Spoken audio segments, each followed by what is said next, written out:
So this weekend, the newest Predator movie makes its way to theaters. Should you go check it out, or is it a bust?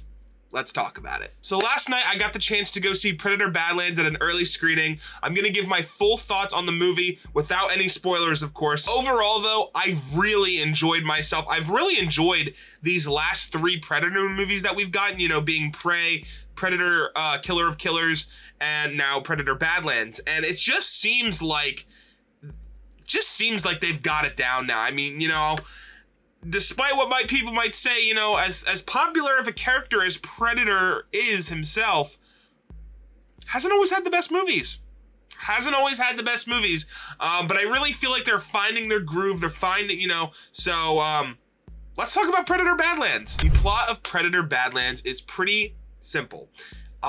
It's a Yatwa that, for the first time ever, is our main protagonist on screen, named Deck, I believe. He is tasked with going to a planet that pretty much everything just wants to kill you, and kill a beast that no one has ever been able to kill before, and bring it back as a symbol so that he can now get his cloak. So you heard me say that this is the first time we've ever had a Yatwa, I think that's how you pronounce it anyway, as the main protagonist of a Predator movie, which honestly is really cool because in past movies they've either been, you know, a side person, the antagonist. A lot of times they've been the antagonist, and it's just cool to see, you know, the flip of script, to see them more, you know, a more personal view, to see us in their chair and just how they view the world. And from what I can tell, we might even get more of that in the future, so I'm totally down for that. If you've seen the trailers, then you do know that Wayland makes its way into this movie, and they're in there a pretty good bit. We also get one of our other main characters, who is Thea, and she is one of the synthetics from the Wayland Corporation that kind of helps Deck on his journey. She's a little bit of comedic relief, but also has some pretty badass moments. I just really like the idea of having, you know, a Predator hold a synthetic robot on his back as he, you know, travels this foreign world that he has never been on, as he tries to hunt this beast. And the way that they kind of talk about it in the movie really makes sense. To quote the director himself, Dan Trachtenberg, he literally talked about, he was actually at the screening that I went to. He was like, you know, when we saw like the image of the synthetic on Dak's back, that's just movie magic. And that's exactly what it felt like. It felt natural. It didn't feel forced. It just felt like a fun new take. And I was here for it all the way. Now, if you've seen the past 2 Predator movies before this, you would know that they have been more like timepieces where we kind of had like a, I don't want to say a Viking era, but a more, you know, way back in the past on Earth. And then in Predator Killer of Killers, you know, we had like Viking era, we had like, you know, the Ming Dynasty era, I believe, and even like World War I. So lots of different timepieces, lots of, you know, different cool ways to bring back, you know, the Predator series.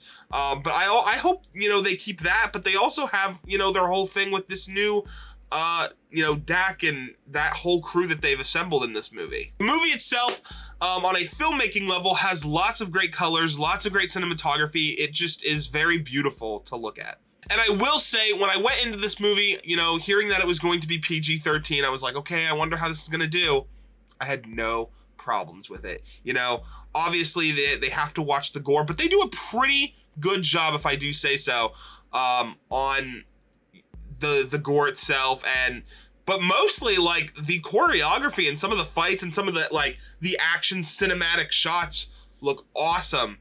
And not only that, but there were moments where I was like, yes, like that's exactly what Predator would do. You know, they would, you know, find a way around it or not give up. And I just, some of the things that Dak was doing in this world that wanted him dead, you know, was awesome. And it just kind of made me think like, yeah, like don't be afraid. I really enjoyed that. You heard me talk about the synthetic, and her name is Thea. She kind of, like I said, it kind of adds some comedic relief in the movie, but throughout the movie, her whole thing is that the creature that Dak is hunting, she lost her legs to that creature, so she's trying to find her legs. There's this one scene where you get to see her like battle with her legs and her upper body that are split. It's really cool. Just a really fun character to kind of, you know, have along for the ride. The humor in the movie also, you know, because there is humor in the movie, it's not too lighthearted. All the jokes that are made are something that are totally believable, like kind of like rough and, you know, rough around the edges humor, but also like one or two like slight dad jokes that like you think like a tough guy, like a Predator or like Dak might make. But I also just want to say kind of before I end this review that the planet itself was a great way to kind of, you know, have a great setting for this movie. I believe they even talked about how they filmed in New Zealand for this movie. It's very obvious that they filmed in New Zealand because it looks beautiful. It looks absolutely stunning. But just the plants and like the animals and like all the different creatures that you encounter in this movie just are awesome looking and don't ever get boring. So there's that going for it too. But yeah, guys, that is my review for Predator Badlands. Let me know down in the comments if you plan on seeing it this weekend. Like I said, as someone who has, you know, very much enjoyed the Predator series for quite a long time, I had a really fun time with this movie, and dare I say, might be the best Predator movie. I know, you know, people might say, oh, recency bias, but you know, it's definitely in the conversation, and I think it definitely could. I'm probably going to end up putting a Predator movie ranking out pretty soon, probably this weekend sometime. So expect that coming soon. And I'll see you guys in the next video. Peace, Colonels.